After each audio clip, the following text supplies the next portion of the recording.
Yeah, what's good, me people? Of course, my name be Black, de la Quanta, de la Country, the MC. Original voice, the Way257, the master, the teacher, aka the verb killer. You already know, urenze unyumva cyangwa ukambona kuri zino screen, guys. Make sure ko ugiye kuronka bishasha, update, trend na news, guys. Nta majambo menshi mfise ngiye kuvugira ngaha, nibaza ko vyose biratahuritse, vyose biri clear, guys. Murabibona ko ni studio session, Bruce Melody, Diamond Platnumz. Benshi baravuze ngo Bruce Melody yaraprochinze ngo Diamond kubiranka ngo ko bakora indirimbo, ariko guys narababwiye ngo ibintu mugende gahoro gahoro, ibintu byose ni process kandi ibintu byose bibera ku mwanya, timing, guys. Right now ubu tuvugana Bruce Melody ingoma imaze kuba ihari, by the way, atari iminsi isabwa nko mu cyumweru kimwe kuri contract ihari, baraba bashutinze video bayidroping bayishyire hanze.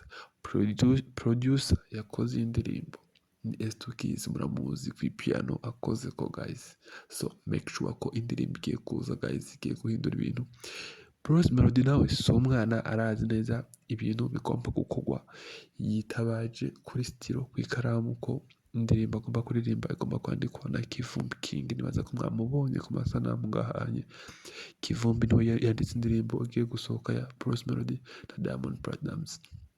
Ni studio session bacimpaka, nta kuvuga ngo ibi ni vya bintu ngo igihuha ngo hari indirimbo igiye kuza ngo iri kuri EP ngo iri kuri album. No, bikozwe live ikibiriraho, guys. So narababwiye ngo Bruce Melody mwamwumva mutamwumva mugomba kumwumva, kubera ko imiziki yiwe benshi bavuga ngo nta views akironka ngo ntaki, ariko guys sinzi ko muri ko murabona strategy uyu mugabo ariko arakoresha mwino miziki.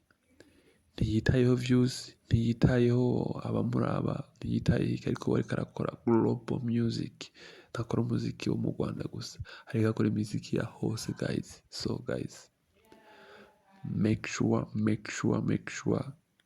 kandi subscribe kugira ngo horure updates ku ma trend na news iwanje kuri chaîne. Niba ari ryambere gure video, ariko ndakeka ko nimaze kuyugurura ugenda ukanze subscribe, kuko nta handi hantu ushobora gukura bishasha atari ngaha anye. Nije ndaguha bishasha, nije ndakugezaho.